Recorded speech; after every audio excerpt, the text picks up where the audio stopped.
Gotta do some speaking. Holy heaven. All right, those of you online, we're going to start. We're going to start with introductions, so you can slowly turn your microphones on here. We'll do that. So thanks for coming, everybody. We have a couple of new faces, which is awesome for us. So I'll just start. Say I'm Bill Palladino with Taste Local Difference, and we'll start with Brian first. All right, I'm Brian Matchett with the Institute of Ag Technology with MSU and their 2-year certificate programs here with Northwest Michigan College. Okay, Les? I'm Les Hageman with Father Fred. Can you hear that? Les Hageman from Father Fred Foundation. Okay, thanks. Heather Rapp, Capital Foods. I'm Zoe Schwager, and I'm working with a few different people, Brian Bordage and Nikki Rockwell at the workstation to develop a farmer landowner matching program. Trisha Phelps, Taste the Local Difference.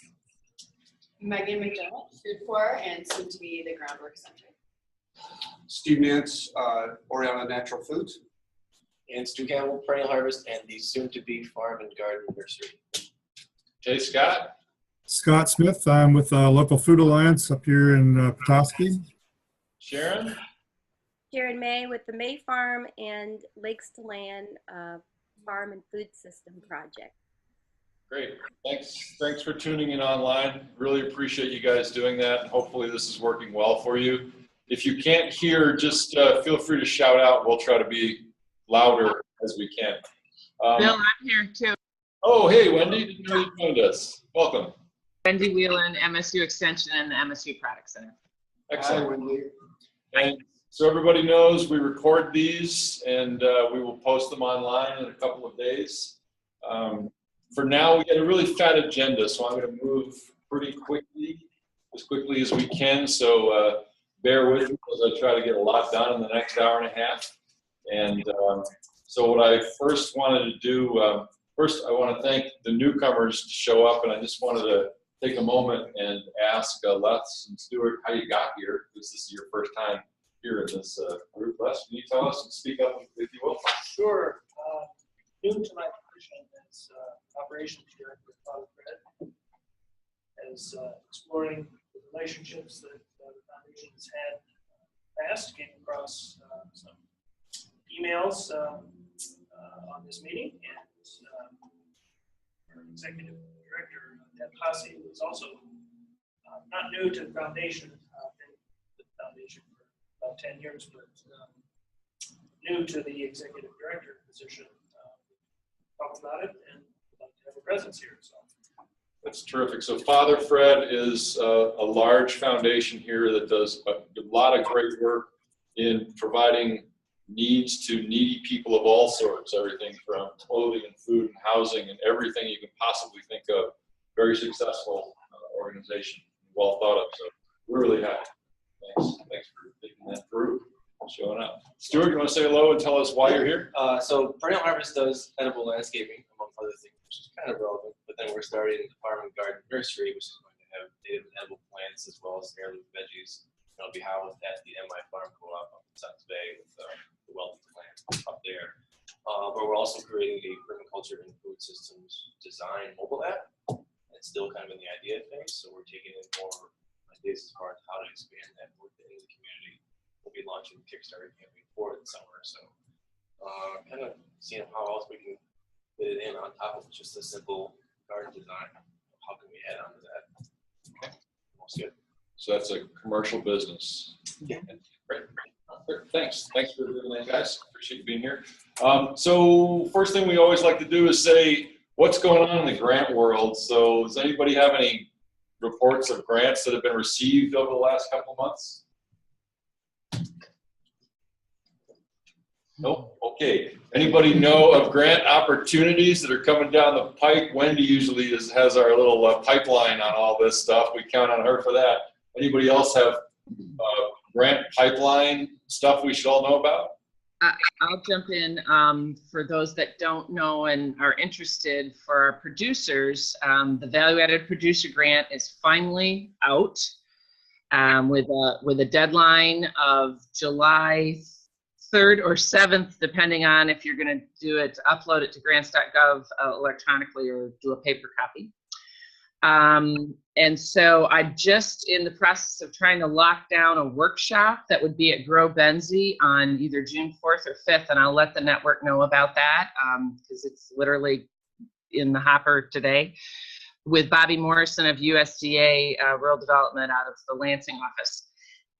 So this is kind of a cornerstone USDA grant that value-added producers can look at. And if anybody is interested and hasn't looked at it yet, it's a big grant to prepare in 6 weeks, but it would be possible if a person, you know, had some of the preliminary things already done, like a business plan. So here's another one of those reasons why a farmer or ag food producer would want to ever do a business plan, is to be ready for these opportunities. And so anybody can give me a call if you know a producer that you think has a working capital need, because that's what this grant will pay for. It's not going to pay for purchase of building or land or those kind of, you know, hard costs, but soft cost working capital things. It's open every year. So if it's too late to get it for this year, it's never too early to start thinking about it for the next cycle. So that's the big one. Anybody else with grant opportunities? I would just share, I had a meeting with, and now Wendy, maybe you could help me. She just took over as USDA. She had the east side. She was USDA link for the state. Okay. And she's local. She's at the Traverse City office on Cass. Yeah, damn it. I took leadership. Maybe replacing. I haven't met this person yet, but I need to for sure. It'll come to me, but okay. We did a leadership around Traverse in the chamber together. And, oh, all right. There are a number of grant opportunities that could link to producers for co-ops specifically, not just for us, not just producer co-ops. And so there's a grant, for example, the co-op grant that would then be utilized to finance local ag, and we would get to steer that sort of thing. So it's sort of an awesome. I thought it was amazing. I've got to digest all this stuff. And just a reminder, to a shameless plug here, but the Product Center has technical assistance staff, not located in northern Michigan, but definitely available to anybody in Michigan. If you have a group of producers that's even considering a co-op as a business organization structure, my colleagues will come up and do some training to help even get to that go, no-go decision. Is a co-op really the right thing for our group? And so that grant is a big USDA grant that the Product Center receives to provide technical assistance to Michigan cooperatives. Don't even have to be involved in food and agriculture, actually, because USDA does a lot of rural development outside of that. So that's another resource that if you have a group that's even wants to go through that due diligence process, is this the right kind of business structure for us? The Product Center can help with that. Great. Thanks, Wendy.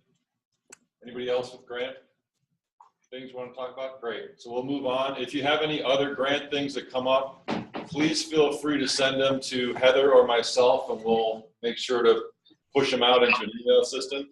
Welcome, Brian Bordage. Nice to see you here. Hello. So next thing on the agenda is our brand new Food and Farming Network website. Hopefully everybody's had a chance to look at it.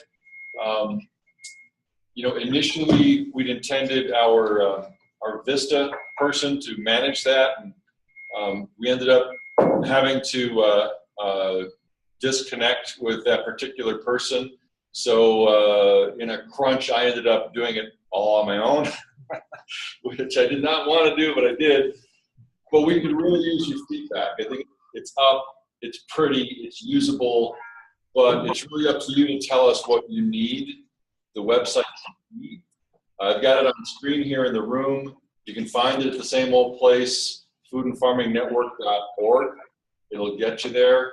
what we've done is we've just made it a lot simpler and cleaner, and included now a blog component, which allows us to communicate on a much more a faster cycle time for anything from an event to a story about grants that are available. It'll show up on our blog, and it's just a lot easier to read and find. The whole idea of it was to make it really easy to find the information we as a network need, number one, and the public needs to chime into the network.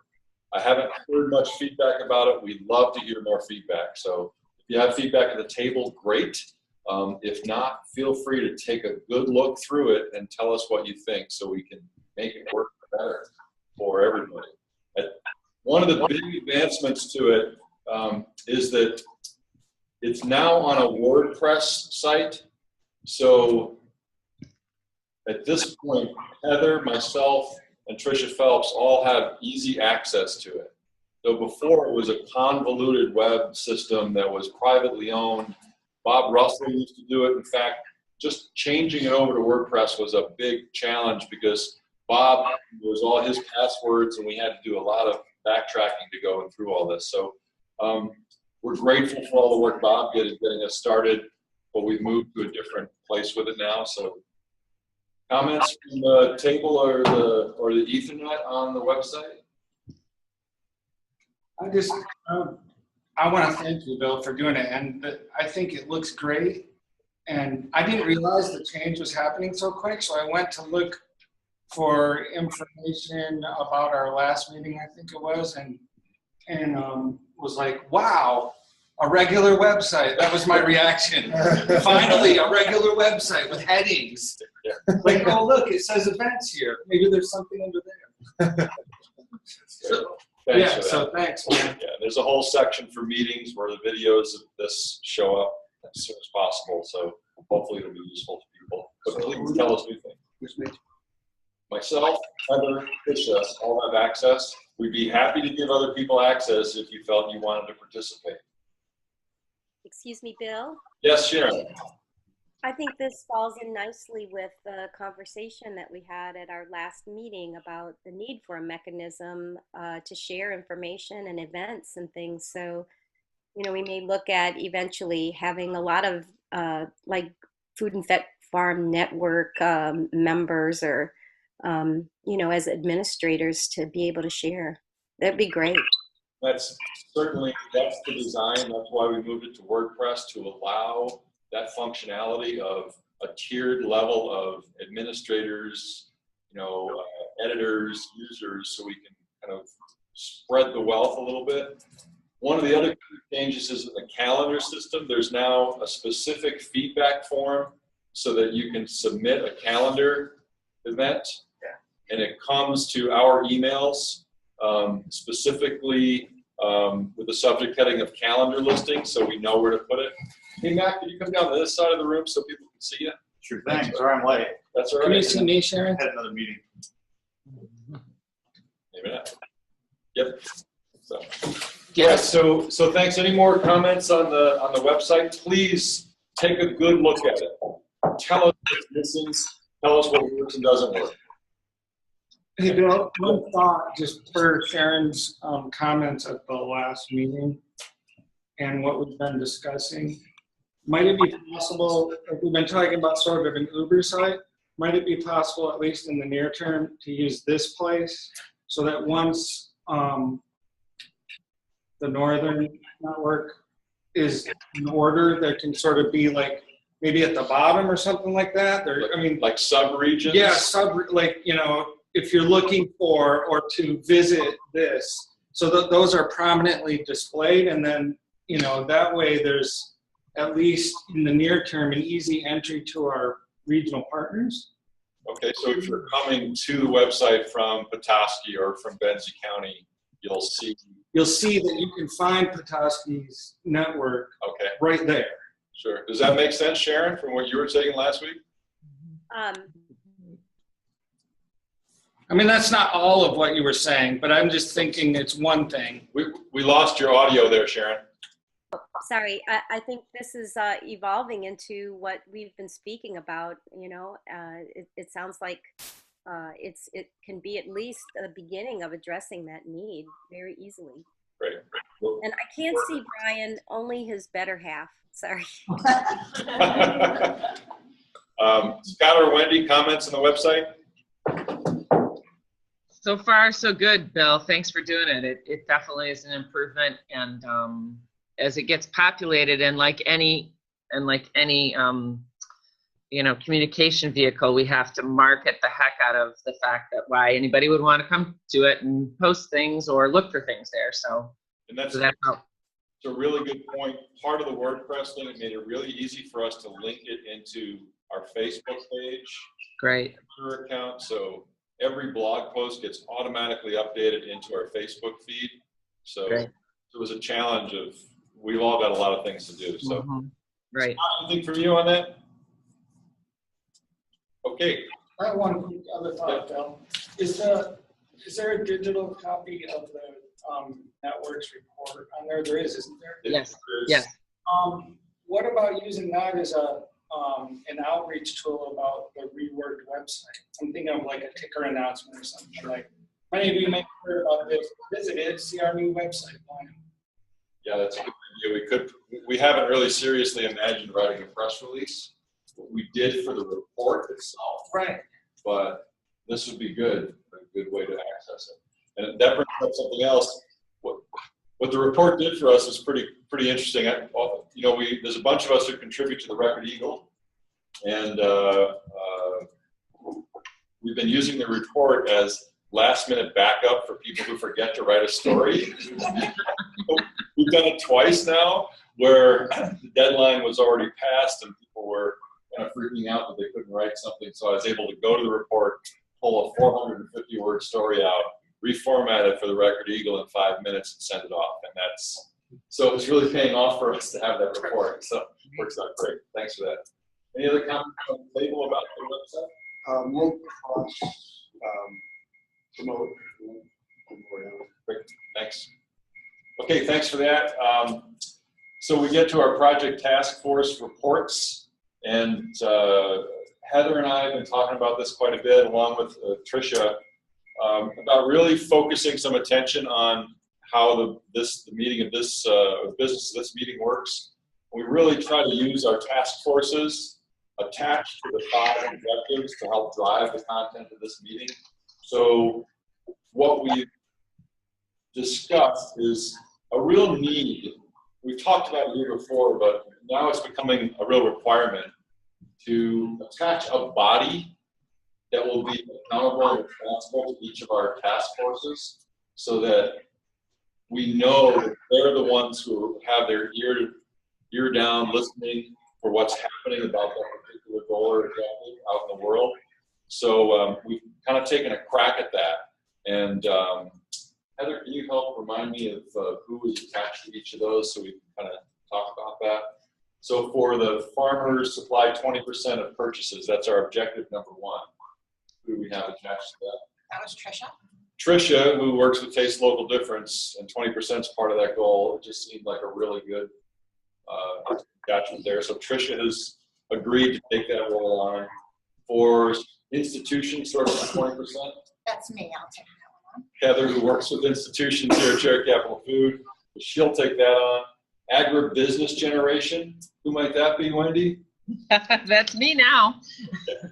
Well, obviously you're in the sweet spot for that. You're kind of our go-to person about that, and you're our default person for that anyway. So thanks for taking that on. Sure. Appreciate that. 100% access to ample, high-quality, healthy, and culturally diverse diet. That's number 4. Under Megan, who works in Food Corps, and certainly has her fingers stretching out into both institutions and through schools and through the whole education piece. So that makes sense to us. And then Farmland Resources, Brian has agreed to kind of stay on that. And I think this whole concept really came out of Brian's leadership over the last 2 years in taking on that resource development piece for us. Without really making it official, Brian would come to each meeting and really say, hey, I called them, and this is what's happening. So it really became clear that to make this an efficient operation, that's what we needed, is to replicate what Brian was doing. So thanks, Brian, for standing up even outside your role, from the Conservancy to step up and do that. It's really important. So we're going to try that out for a while and see how that goes. So with that being said, can we just quickly go around and see what people have to say about those 5 objectives? Because that's really what we should be working towards now. There'll be an agenda item a little bit further talking about expanding our mission a bit, but for right now, let's talk about those 5 agenda items. So, Tricia, what do you have? Anything to say about that? Okay, she's giving me one of those looks like, boss! Why'd you look at me? We have a magazine release tomorrow, and I think I'm thinking about much else. Okay. So why don't you talk about that? So the TLD guide to healthy food is being released tomorrow. Having a big thank you to all the sponsors and everything at Black Star Farms, and I'm gonna get out on Friday and over the weekend to get as many guides out as I possibly can. Up in the Petoskey area, we're gonna be hosting a big kickoff for the guide on the first outdoor farmers market. So I'll be there with a booth and set up next to Bear Creek Organic Farm and slinging guides on that day, which is June 12th. She's our guide slinger, yeah. For sure. Okay, thanks for that. Anybody else have anything to contribute to how do we get to the 20% piece? Because part of the conversation should always be about what measures are we creating, what metrics are we creating to manage measuring this stuff that we're doing. So if anybody else wants to contribute about this general concept of 20% by 2020. Just a question, Bill. This is Scott. What's the status of all the definitions? I know around the summit time, there was a lot of discussion about defining different words as a way of getting towards those metrics. Is that all in place now? Is there further discussion about how we're actually measuring the 20% and different components of it? Yeah, that's a very good question. Heather, do you want to talk about that a little bit? Sure. I'm not going to be able to recite them all offhand, but they are on our brand new website. We launched the new definitions in the Lexicon of Sustainability format, so they're all up on our website if you look under lexicon images. What we did was kind of use really general descriptions, but to get us towards so that we could define what we were going to be measuring. And then we used kind of eye candy on the website to steer what we would specifically be measuring. So if you look at food, there's dollars all over there. That was because we've decided that really dollars in sales is what we should be measuring as we look at food. And that there are so many different ways that we can measure really each one of these goals individually. So at some point we just had to pick something and go with it. And so I think we used the definitions and those posters to steer our direction so that by next year's summit we can all be working in the same direction and over the course of the next year. That's a great point though, Scott. So perhaps I can put on my agenda to work with Heather to create a document that's easily readable in one place, because right now you have to page through each of those images. So thanks for bringing that up, and we should definitely do that as we move forward. Anything else about the 20% goal, the first objective? Institutions, is there anything to say about institutions, Heather?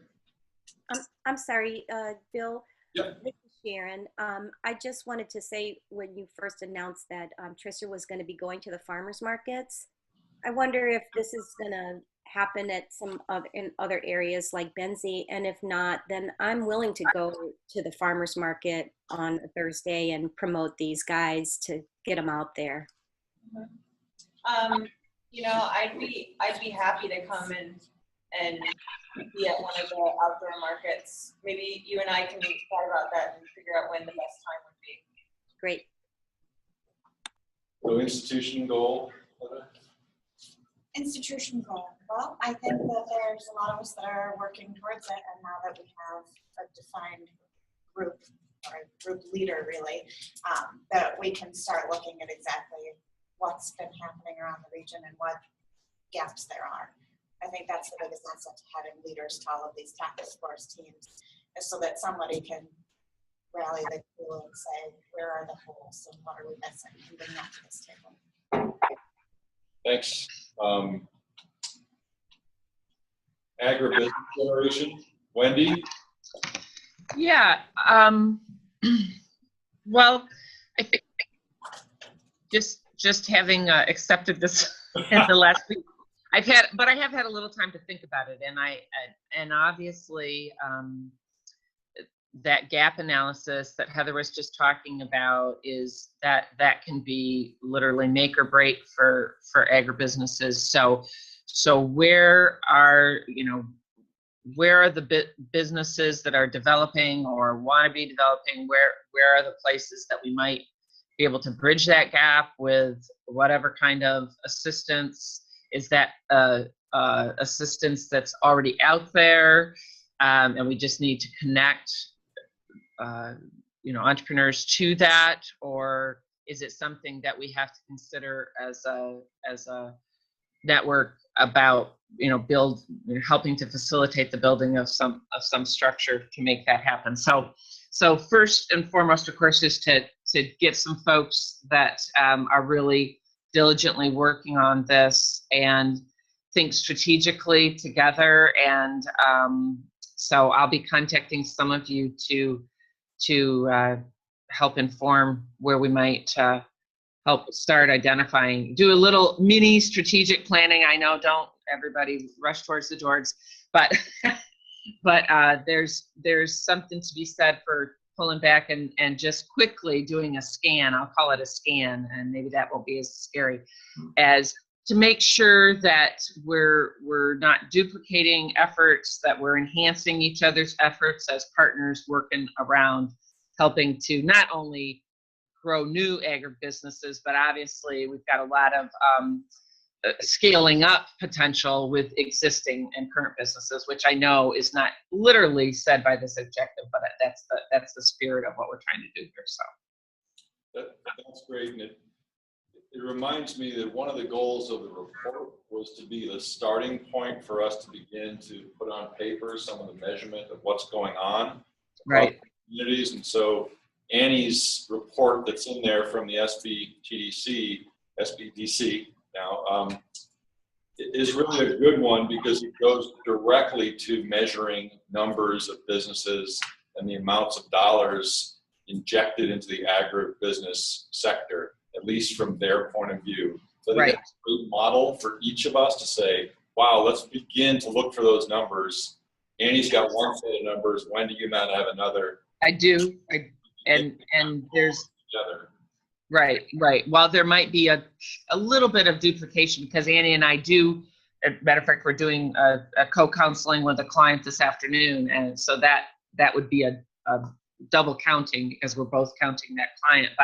But the Product Center definitely has those metrics that can be turned out into a report really easily, and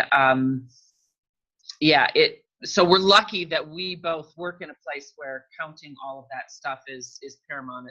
It's part of what we have to do. The other things that are a little harder to get at, of course, aren't unimportant. It's just we have to figure out a way to count those businesses as well. So great. Well, I think we'll get through the rest of these too, but we're about to take the summer off from these hardcore meetings that we have. I think Heather and I will spend some time and send lots of little emails out to people, especially the leaders of these groups, to suggest some ways that we can formulate some ideas a little tighter before we start back up in September. Great. So thanks for that, Wendy. Steve. Related, maybe this isn't the proper place for the agenda, but related to agribusiness, Wendy, I'm sure, the Food Shed Alliance is working to put together resources for agribusiness, small business that may like to be agribusiness and value added. Also, right. As local as possible has spun off a common sense investment group, and one of the areas that is they're likely a resource for agribusinesses. That's one of the focuses. Is the social component. So. Yeah, thanks for that. Absolutely. That's having all sorts of funders be a part of informing this work is essential, because it's not often, it's almost always one of the components that's lacking for this entrepreneurship growth. Great. Thanks for that, Wendy. Thanks for taking it on. Number 4, 100% access to ample, high quality, healthy, and culturally diverse diet. Megan, you should be laughing. I mean, you've been working closer to this than pretty much anybody except for maybe Diane. So it's good that you're in the middle of this. What are you hearing out there about access? Well, one of the things that I'm so grateful for the timing of is Chris Thomas's study, that we have all that data now, that she's done all those interviews, and so we can really sort of take off from there and try to see what the gaps are and what we need to address to further that goal. So I mean, that's a great goal. Seems almost unattainable, 100% access. So to try to see where those gaps are, we've now got this study with all of these firsthand interviews, and so to really dive into that and see what we can extract from it. Sort of my first sort of thinking on that and really working closely with her. And then I wasn't sure if that study is linked to on the Food and Farming Network site, but if it isn't. It is. It's okay. on. If you go to the resources tab on the Food and Farming Network site, we list a bunch of reports that are ours and others. So it starts with our report, and then Chris's is down there as well. So very place to look. That's great. And yeah, I mean, in 2 years of working with Food Corps, I've seen so much of the sort of nitty gritty of the access issues, and so I'm really looking forward to moving forward with this work, because it's really close to my heart and what I've been working for a while now. Great, thanks for taking it on. I will say there's something that popped up last week that is a direct result of this conversation that is going to hopefully turn out well here. Heather and I have been talking about, Kalkaska County really needing some boost, and that it was Chris's report that brought out the disparity. And if you remember some of the numbers in her report, that Double Up Food Bucks, specifically designed originally to work with farmers markets. Leelanau County, what are there, 7 farmers markets? Yeah. 7 farmers markets in Leelanau County. Leelanau County happens to be the 2nd richest county in the state of Michigan. Right. Kalkaska County happens to be the 2nd least rich county in the state of Michigan. It had 0 to 1 farmers market. So that tells you the disparity where the need is. We're missing the connections of those resources. So out of the blue, we get this email addressed to a bunch of us in the network from somebody at the health department saying, who knows any information about the Kalkaska Farmers Market? We'd love to see them get Double Up Food Bucks. We pounced on that message and said, yeah, it's our priority. What can we do to help? About 7 or 8 emails later, there's a meeting set. Trish is going to it. June 4th, 9 a.m. to 10:30 a.m. And we're going to try and make a Kalkaska County Farmers Market fast track acceptance to Double Up Food Bucks this year. Direct result out of Chris Thomas's study and this network's kind of listening mode there. So hopefully it's going to work. It's really it would be a great example of the success of something actually happening. So it feels really good to have that. Hey, Megan, I think there's probably a few people at the table that don't know the nature of Chris's study. If you could just really quick thumbnail it, that might be helpful for some folks. Yeah, so she did a really comprehensive study with close to 400 interviews, people that were attending food pantries. I don't know how did she find her interview cohort? She partnered with the food pantries through Benzie Sunrise Rotary to find individuals on all ends of it, so both administrators and people who used food pantries for food. And she interviewed a wide cross-section of those people. Yeah, and so she then extracted data from that and put it all together in this really comprehensive report. I don't remember how long it is. It's comprehensive. with a lot of testimony from people that have been utilizing these resources and sort of the day-to-day struggle of what it's like to not have access to this food. So a lot of information in there and a lot of things that we can really extract and then try to create further partnerships based on this network's sort of ability to connect. Great. We're excited about that opportunity. I just want to, and we had talked about this quite a while ago, you know, where the retail component of Double Up. In fact, this was the open meeting with Great Lakes Co-ops. Where it stands? Yeah, and we don't have to get into it now. Sure. Well, that's great because the Double Up Food Bucks, many of you know, it was sent out on our system a few different times. Double Up Food Bucks was awarded one of the largest grants in USDA history to take Double Up Food Bucks and distribute it throughout Michigan, but move it into retail establishments, which is only done in a few stores in a test case with some Spartan stores. So that would be an amazing change, is to push that into retail stores and allow retail stores to promote Double Up Food Bucks. I was, frankly, you know, in the process of writing that grant, we worked with Orrin Hesterman down there at Fair Food Network, and we put out the request to some of our retail partners, Oriana, one of them, and asked, well, how much food goes through your operation with Double Up Food Bucks now? And I won't share those numbers, but I was astounded at just how much Oriana alone sells in Double Up Food Bucks. Snap with Snap, yeah. So so there's a lot of people using Snap that I had no idea were out there using, which I guess is part of the design. We don't, you know, we can't know that, but there is a huge opportunity for Double Up Food Bucks to literally double the impact of that program with retail stores. So it's very exciting. Whoa. And make it right, make it work all across the state. That will be you guys too.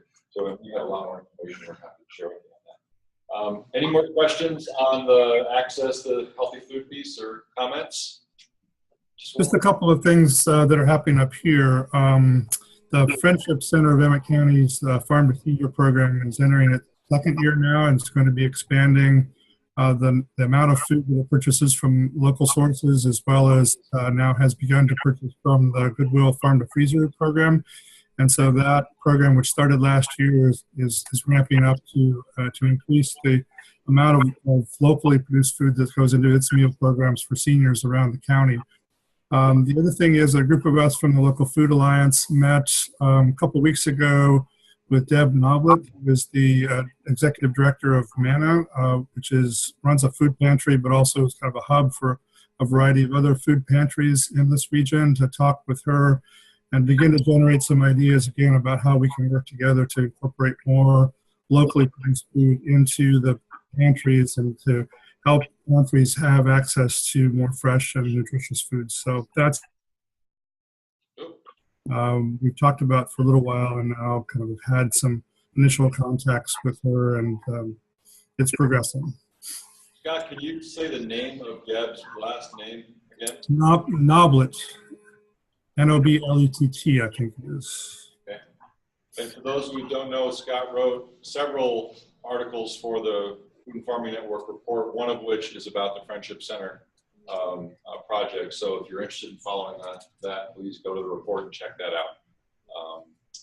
That's good. Thanks, Scott, for that. Appreciate it. And I was going to ask, it might be news actually. If the app is funded, we're going to donate it to Food Corps National, and it's mostly going to be starting off with design based, so able to take a picture and quickly design a edible florist or a school garden. So that's going to be, if funded at the basic tier, we're going to add a potential. If funded, we're going to donate to Food Corps National, but I want to have it broken down by region, so if you click on it, and then your relevant plants come up, but also have like a resource database too, and we're still open for ideas, however that could be. Here, click on what farmers market near you or something like that. We're waiting for next week to run the launches in August. So Thanks. And So then, to tie Stuart into this conversation, he's been a leader in the Edible Trails Project, which is a pretty incredible project allowing for access to good local food. so Farmland Resources, Brian, Max here. Yeah, so we've had already 2 iterations of a whole task force.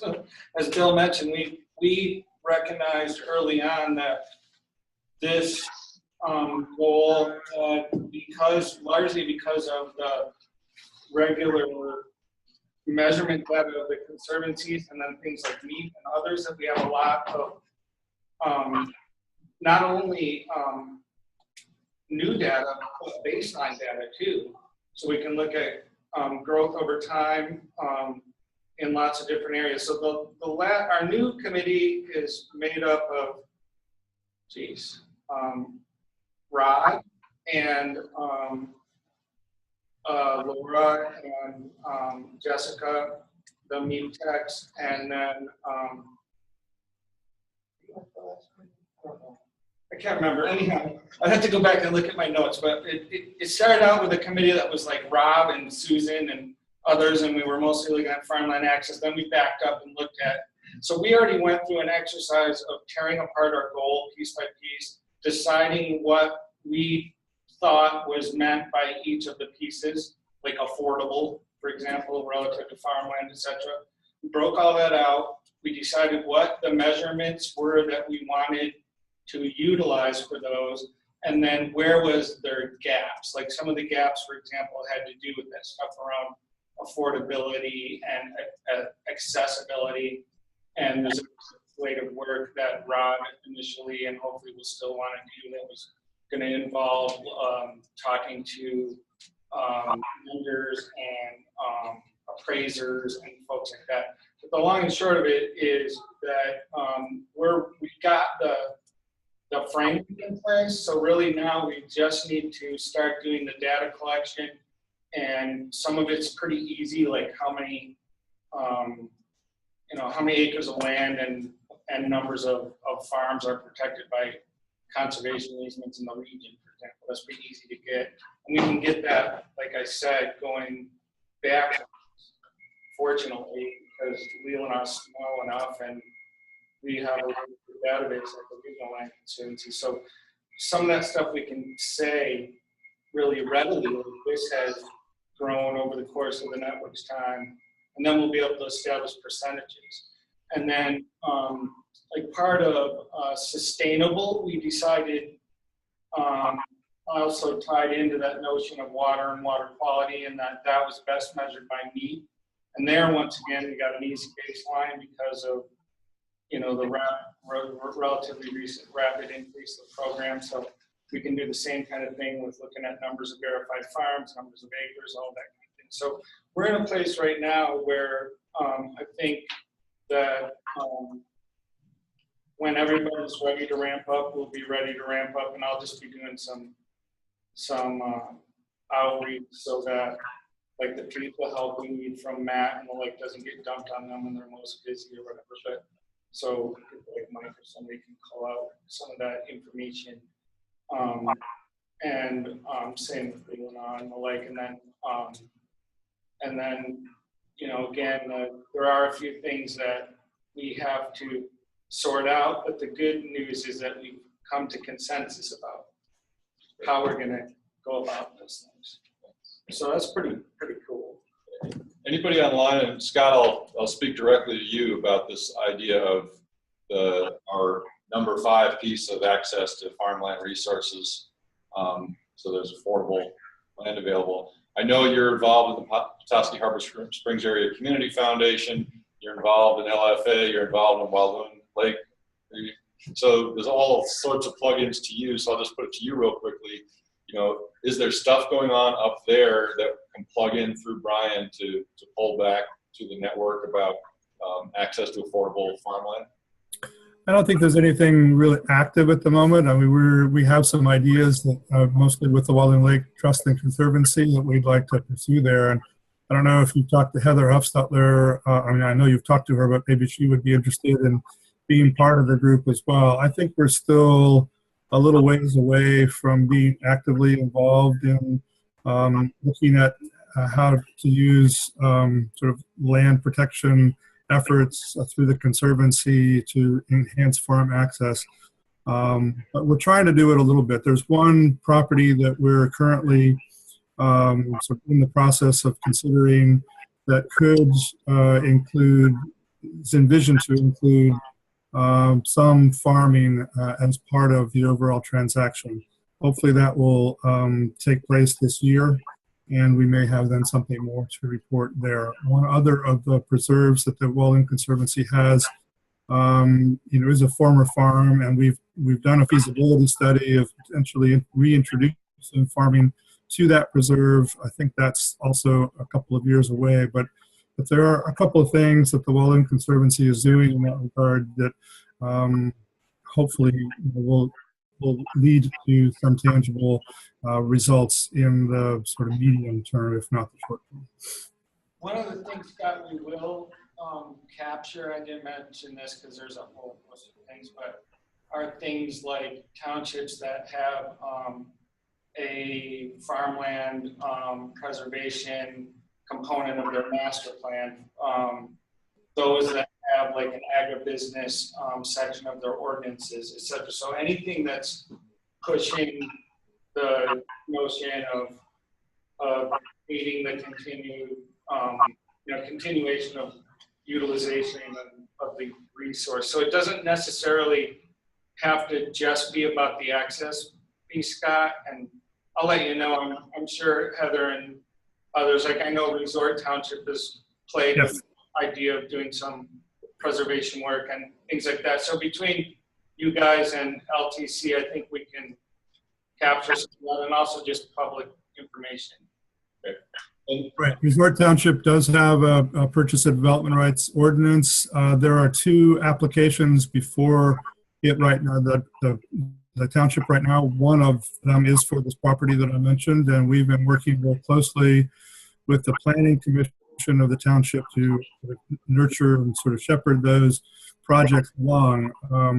It's our hope that the financing for this property that I mentioned would in part come from a purchase of development rights from the township, which then makes it a partnership between the township and the Conservancy, and really hopefully opens the door for the township to consider other applications under that ordinance. It has had the ordinance for several years, but hasn't really financed any projects so far. So this would be the first one if it does it. So. That's great to hear. I helped Karen help them set up their 6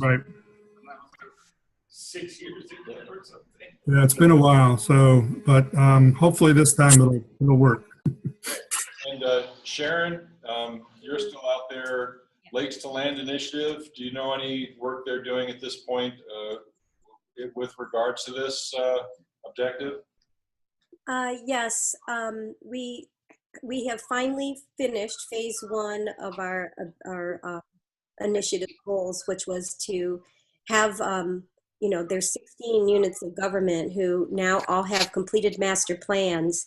And one of the collective priorities has to do with viable farming and farmland and things like that. So we are now ready to launch into phase 2, which will be forming groups of people who are who are stakeholders in those priorities. So I think it really is time for, maybe Brian and me and some other people to sort of hammer some things out and look at bringing those pieces together. Great, thanks. Thanks for that. Let me know how I can help, Sharon, and I can certainly. Okay. I do know that if there are any, let's say we're looking at template ordinances to offer the townships as something to work off of. So if you know of any templates that are really ideal, we would be interested in that. Right. And in developing one. Matt, do you want to just comment about GTRLC? Sure thing. Yeah, we're actually at the beginning stages of basically redoing our farmland protection plan moving forward. We've got a lot of data that we've used or that we've had in the past that has helped drive decisions up to this point. But there's been a lot of changes and dynamic changes Atkins, Peninsula Township, we found out it actually does have some money in the bank. We found out they got $761,000 last week. We're going back, with partners to tap into some, hopefully some federal money. We've got the meeting actually set up. We got some really great feedback from DEQ last week about, it's gonna be easier to get easement money if you pair it with some other whole farm treatment, BMP type thing. So, meat type stuff. So we're looking for other funding out there to just not only just match, like the acting money, but have other money to serve our other, the other parts of our service area for farmland preservation. That's one. Actually, I reached out to Bill and Rob a couple weeks ago because what we were missing in our old analysis was sort of the local food shed sort of tie. And so Bill was great. He basically directed me right to TLD's website, say like, here's our database right now of all the farms that are part of that program. There's 124 that live in the 6 counties that Leland Conservancy and us cover. That's going to get incorporated. I don't know if it's going to have its own sort of preservation criteria or if it's just going to be one more layer, one more GIS layer that we look at when we're prioritizing what lands we want to proactively pursue for protection. But there's a couple other things that I think would be good for this group to think about and be aware of, but also to provide feedback for us. One is going to be a bit of an outcome of some of the information that Rob had given me. This, a lot of these farms, the local food farms, are much smaller than what we're typically dealing with. It's going to be good for me to know, well, what is that? What does that look like? What's that average size? Because it may, you may need to, look at new criteria literally for just the local food type stuff. But there's also, we own lands that we manage.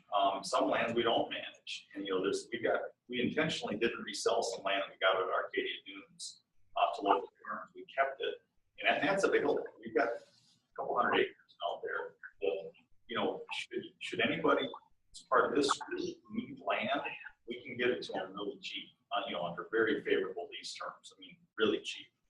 So if they're not geographically limited in terms of where they want to get started, we've got a good base of land there. I think we still got 15 acres of Maple Bay that's available across the street from the farmhouse that isn't being used. But we also got thinking about, we've got a lot of land under easement that is fallow ag land.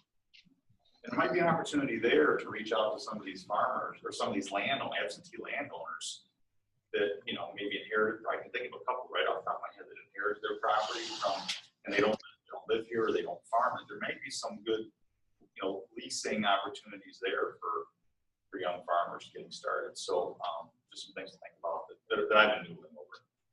Thanks for that. I want to thank Matt for being here, stepping into a role here. I asked him to send somebody from the Land Conservancy here, so it's great that Matt's showing up. He's a power player in this business, and we like to have him at the table, so thanks for that. That's one word.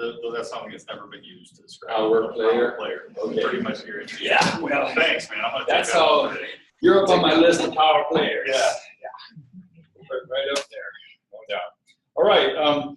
Let me quickly, before we move on to the next task force, one of the things that we did was just to quickly, we defined what we're expecting of the people who've stepped up to take the lead of these task forces. And we just have a few bulleted things. I just want to let you know what they are, because we want to make sure people know what the expectations are. Because one of the things we realized is we don't necessarily need task forces to meet outside this room if they're just listening to work that's already being done. So it could be as simple as that. Some of you may want to work together and meet outside and then come back and report to it here. Mainly what we realized is there's really no room at this table for the work to get done. We just don't have the time to really do it. The work needs to be done outside this room and then report back. So that's the main function, we think, of these task force leaders, is just to keep your ear down there, listen to what's going on, bring it back through your filter of the objective here. But quickly, I'll read off what our thoughts are on this. The job description is communicate at least once a month with key network members, groups, and organizations working to accomplish the goal or objective. Convene occasional group meetings, discussion on the objective. Gather intelligence as to what's going on toward reaching the objective. Prepare to report out at bi-monthly business meetings this. come with specific suggestions for action that network members can take toward accomplishing the objective, aggregate metrics that quantify your objective through data that's already being collected and by new network data we can get, and prepare a field report to present as part of the summit each year. That's it. There's not a lot of work entailed in that. Really, it's a lot of listening and collating is what we see. So, but I think it would be really helpful to manage that. So each of the leaders who's taken this role on was provided this and kind of saw it in advance, so this isn't a surprise to anybody. Thanks, Heather, for doing that. So I just wanted to say that to everybody what our expectations were. There's a couple of other task forces. One is sort of a general measurement task force, which I've kind of taken on as part of the overall goal as well as sort of blending together. And oftentimes we meet in conjunction with task force number 1. So these are sort of in and out of task forces, but as long as we're figuring this out. I will say from measurement, there's been a little ding because we let go of our Vista person. We won't get another Vista person in that role until mid-July, but we'll get them right back onto that in terms of measurement. So hopefully we'll be moving forward on that. One of the things I'd like to suggest is that, and God bless Mark Coe, because he brings it up at every meeting, and he's been responsible for more new faces showing up here than anybody, is it would be great if we could find somebody who could take on the role of recruitment and or outreach for the network. Because there's a lot of people, I think, who could be interested in being here who we just don't have the time or interest in reaching out to. Mark's been making sure there are farmers present. So I'll put that on the table. If anybody's interested in that, it'd be great if you could raise your hand now or in an email to Heather and myself later, or be ready to have your arm twisted later on down the line. I would just put that out for discussion really quickly. What do you think about our need for outreach for this network? I have an answer to a different question, or a question. Okay. I'm wondering how are we making sure that we're keeping some of the success stories in recruitment engaged? So that's a concern of mine. So like we were able to, when Ben came to Greenstone and all of a sudden said, hey, this kind of stuff matters. Right. You know, new farmers matter to me, land transition stuff matters to me, all that. Like how do we make sure we keep them involved? We don't want to waste their time, right? We don't want to make them come to a meeting. And then the same thing would be true, I think, with ideally some of the contingency that Mark has exposed us to in terms of Farm Bureau membership. You know, I don't know where it stands right now, but usually each Farm Bureau chapter has like an admin person. There was been a lot of turnover at one for Grand Traverse. Leo and I'm not sure who that is right now. He would know who that is for Benzie Manistee. Maybe that person that we should be inviting to meetings, you know, rather than growers who are, you know, got a billion things to do. And I think I agree with that completely. I think also there's a need for somebody to attend some of those meetings. That hand has been laid out for us several times from Farm Bureau folks to say, please come to our meetings. And except for Mark, we haven't really done that. So that's why I think it would be great to have a person who could step up and take it on for a while, to see if we could engage more people. You know, we have a great core group, but I'd like to make sure we expand that if we can. So anybody else comment on what you think is necessary? Bill, this is Sharon. And I think this is sort of what I've been trying to do in terms of Benzie County, trying to make that connection so that we don't duplicate all of these great efforts that are going on. And so I'm definitely up for participating in this, at least in my area. And now that we have a website and we have Facebook, that's going to make that a lot easier. I also think that we should put that to all of the new task force leaders to engage a larger audience in their specific areas of expertise, and to be sure that we're reaching out to all 10 counties that we cover, or at least all 5 regions. If you cluster some of the counties together. Great idea. Anybody else on doing this outreach, please? Just from having, worked for Farm Bureau and been real involved before I was employed by them, I'm not sure the admin person, in some counties that might be a fantastic liaison for both of the organizations, but I'm not sure about that. That tends to be a member services kind of role for a lot of Farm Bureau groups. Each county Farm Bureau, if their board is fully staffed, has a promotion and education board person that may be if that person, again, now that person is typically a farmer, and so busier than I'll get up, but that may be a better person to tap, and it's going to depend from county to county.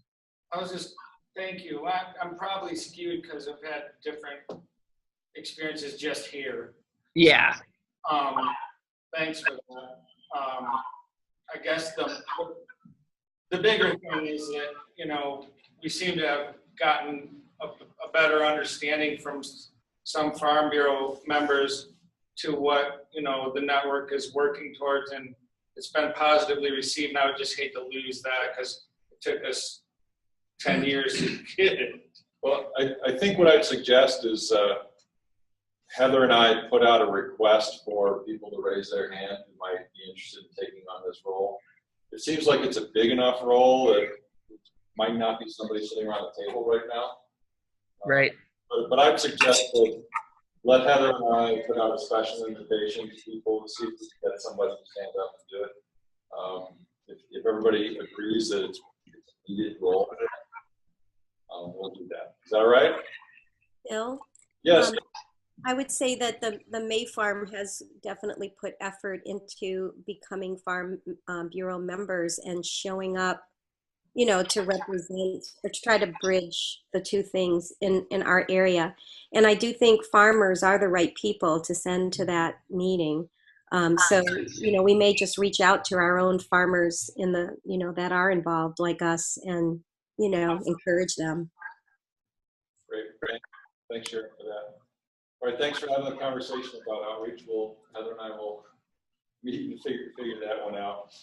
So here's the next item on the agenda is a big one, and I don't intend to solve this one today. What I want to do is put this on the table and have us think this through over the summer. And this is one of those where I think Heather and I will send out little missives across the summer to engage you thoughtfully in how to do this.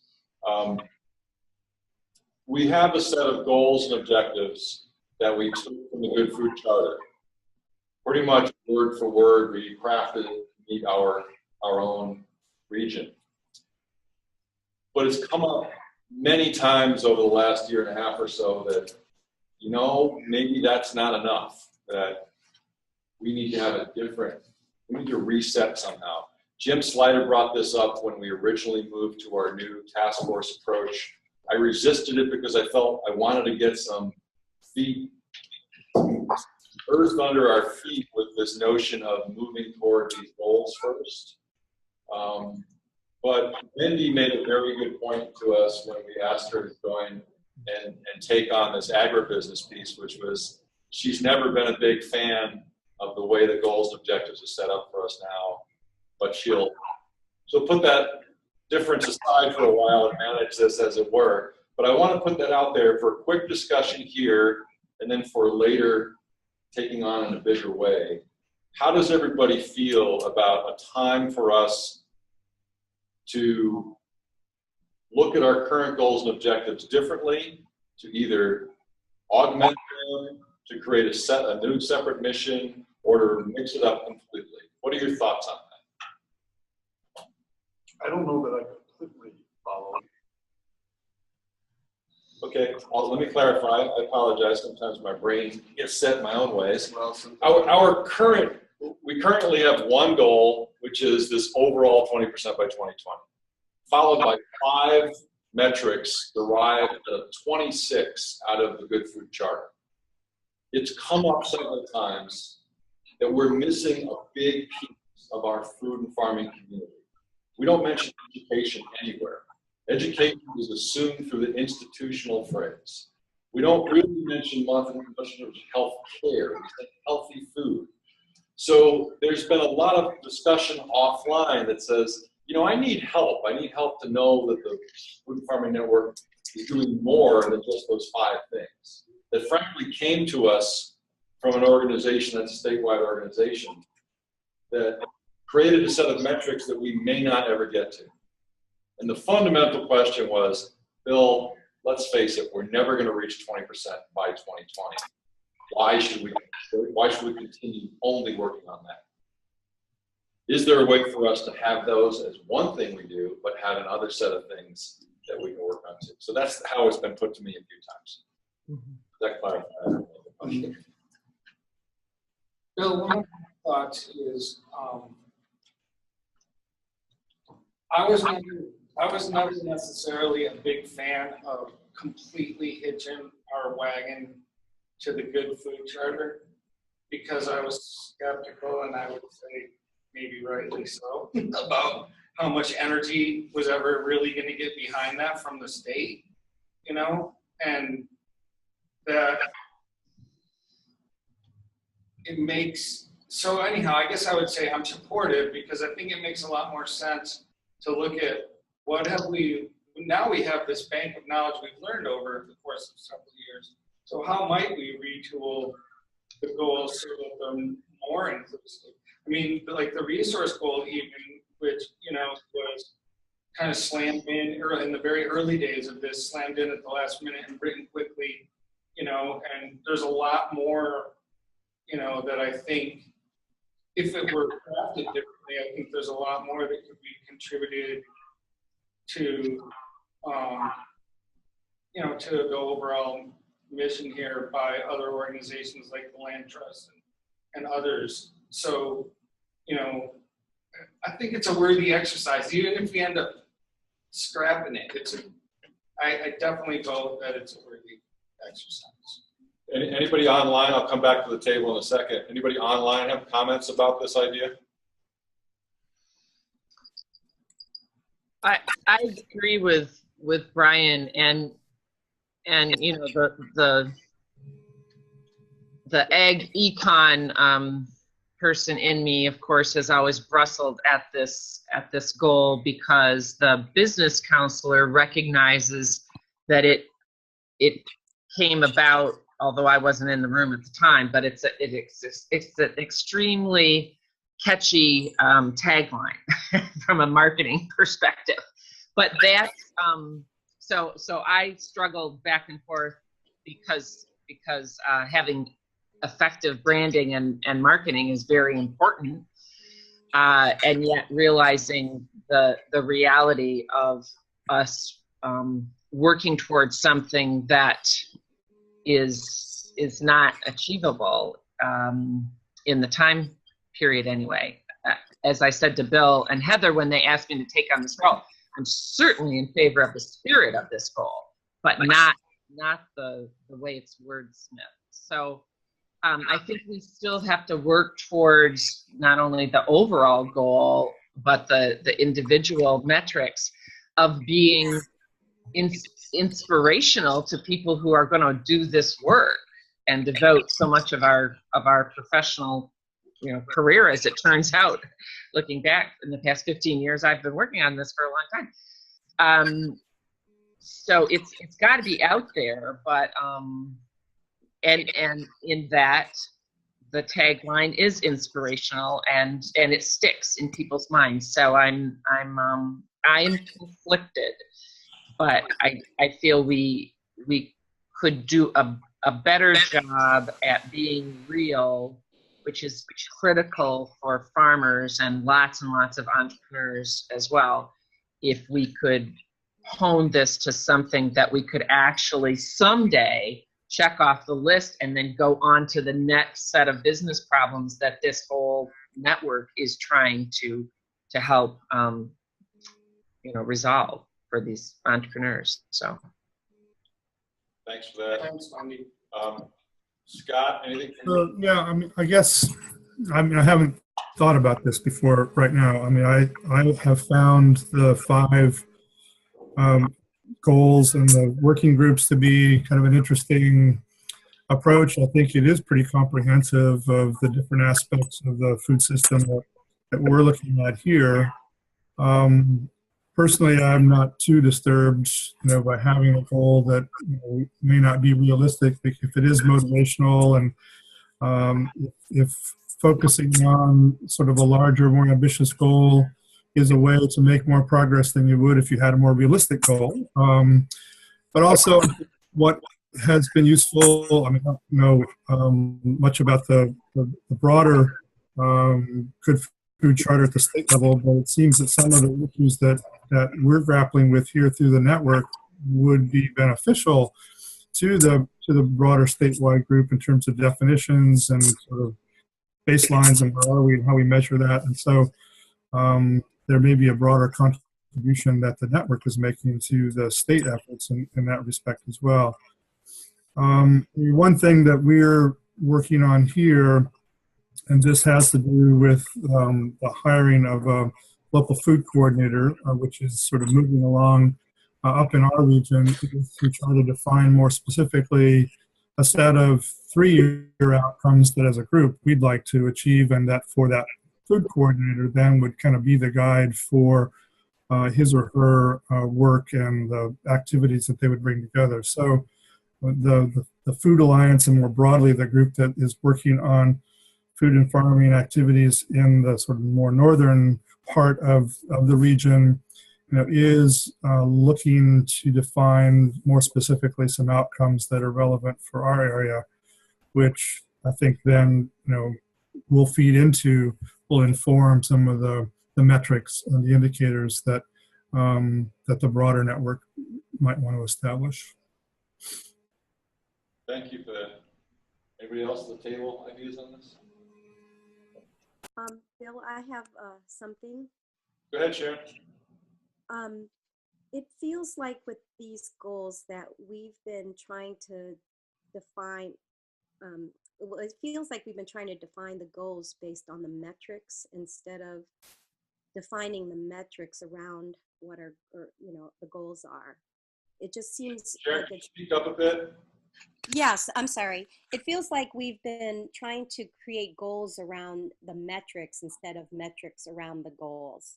It just feels reversed to me. And one thing that I learned as far as my personal success in business came from a big aha about that you don't really ever work on the end result, but you have to work on the setup for those results to happen. And so I think we just got this thing inversed or reversed. So I do agree that revisiting it is a great idea, and maybe looking at it from the other way around. Okay. Well, I think what I'd like to do is take the summer to gather some input on this, and then schedule one of our meetings in the fall to dive into this a bit more, because it will take some time. This might even require a study session where we dig into this. But I think it will take some thoughtful time and preparation for it. I don't want to go into a meeting, as we are today with this. So what I'd like is everybody to consider it. So, Heather and I can formulate some sort of questions that we can put to people. If you've got any ideas now, please let us know. But it sounds like there's enough of interest for us to at least put the question out to the group. Not saying we're going to change things, but at least to say, how does it feel? And what are your ideas? I would agree. And I've been from the beginning looking for metrics because that's important. But I would also share that because for me, this is about resiliency. And that is a bit more nebulous So these are a means to the end, and maybe part of that discussion in the future is a visioning of what we look like if we're successful at some point in time. And that's a bit more of a broader story, and these are the stepping stones that or the pragmatic tools we're using to get there. That's perfect, because my thought was I actually like the goals because they're a challenge, but what I'm missing is a mission. What I want is a broader mission within which the goal and objectives sit. And that's the piece I'm missing personally. I kind of love the challenge, you know? And yeah, the 20% by 2020 is a sexy thing to say. Why not? You know? And that's why I kind of agreed to keep it and move on. So let's put the question to the big group and see how that goes. That's all right with everybody. All right. Thanks for that. Thanks online for your continued reflection on this with us. So it brings us to scheduling. And what we've done in the past is we've usually taken a good part of the summer off, because farmers and those of us, we get really busy this time of year, because most of us, this is our work. There's a suggestion on the table that our June meeting, which is a study session in timing, just be a lot less formal and be more of a gathering. And, you know, maybe we share some food, we share some drink, and we just chat. Basically, if you think of the summit's last hour, that's what we're thinking. Any thoughts on that? Would you come if we had some sort of potluck, a larger potluck for the Food and Farming Network? Absolutely. Got some head nods? Okay. I keep pointing to Heather. Does anybody want to step up and help us with this? Because we need help. Because you can already hear there's a lot on our plate to do this. So would anybody like to help with putting together this event? We'll help. Oriana will help. Oh, Sharon will help. All right. The auction succeeds. Write that down. That's excellent. Thanks both of you for doing that.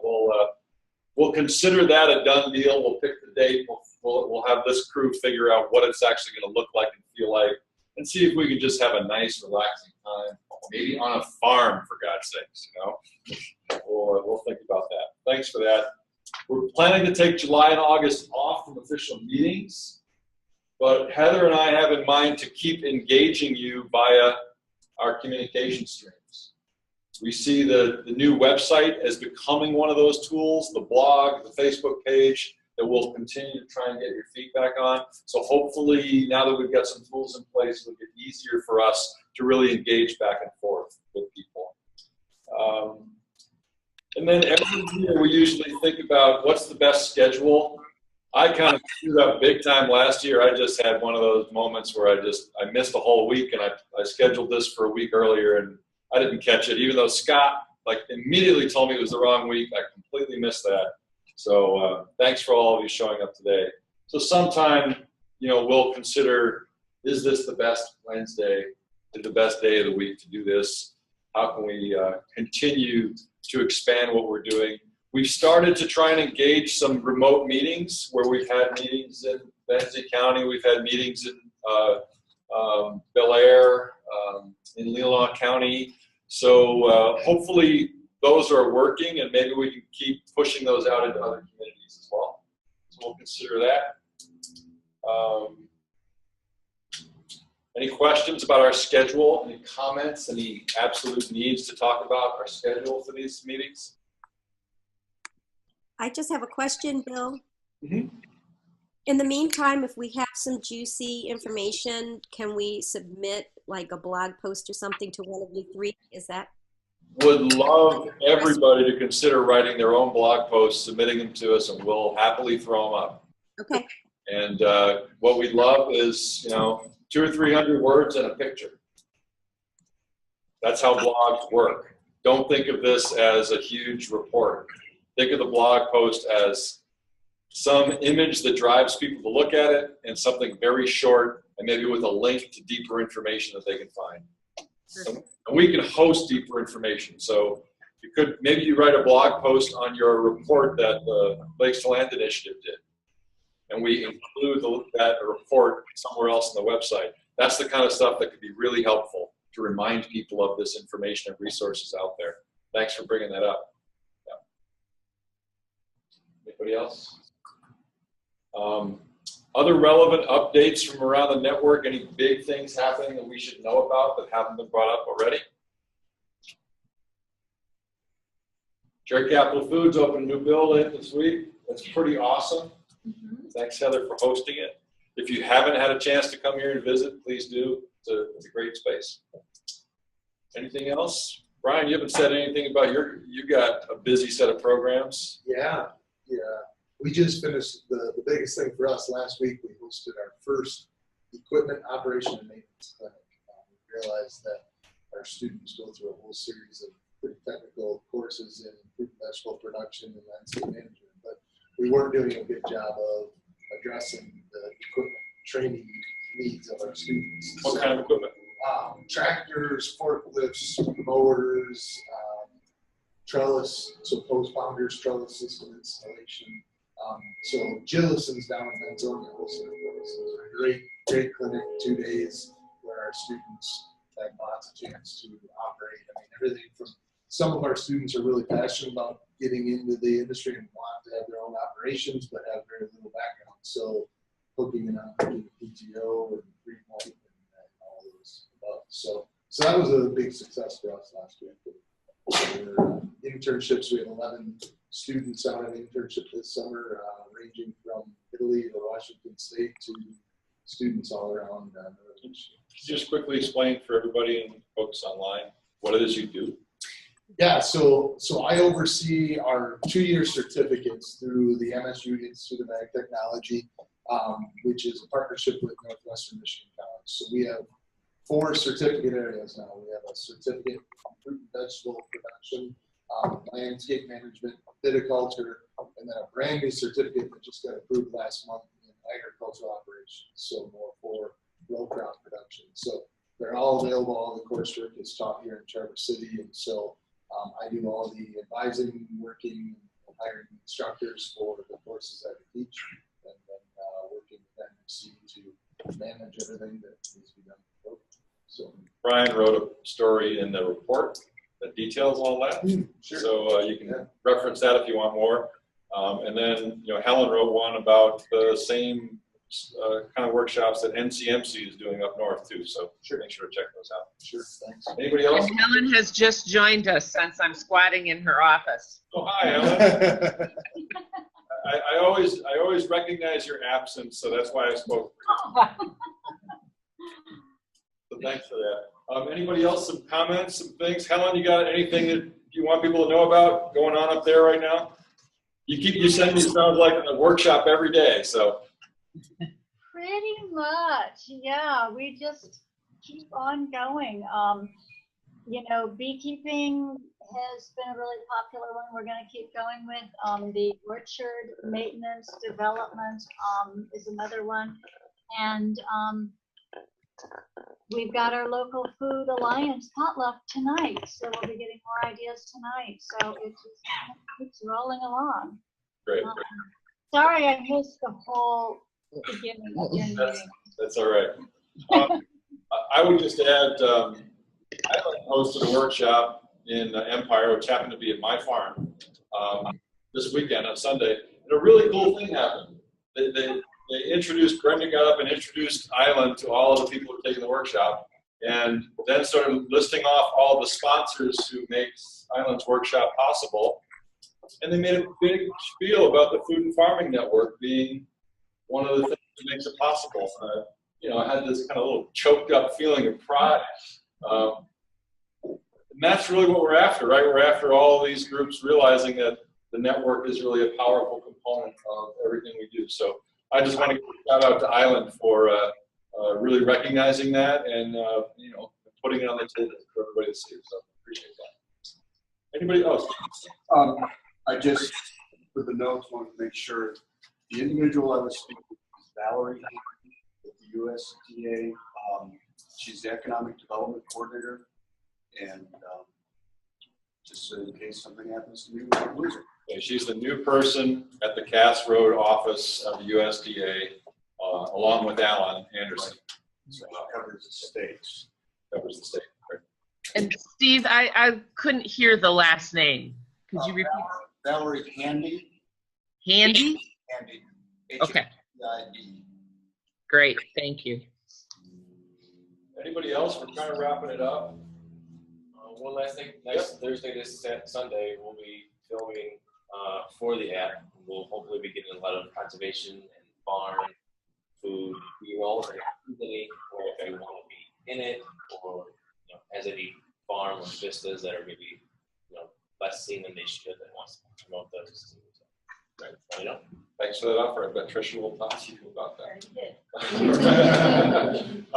Heather, is there an opportunity to take a quick tour of Cherry Capital for people who want to? I think that's worthwhile, and what I will do is I'll follow her around with my camera and videotape that again. Hopefully those of you online saw that the tour we took in Benzie, or Grow Benzie, is online. Okay. Go to the website and look at the YouTube video of that. Hopefully all those videos are working for people. And without that, I think we'll move to adjourn and meet next time. Thanks. This is a big, really important meeting. I appreciate everybody showing up, especially those of you online. Thanks so much. Thanks a lot, everybody. Thank you. Have a good day, everybody. Bye-bye. Sorry. Thanks for coming.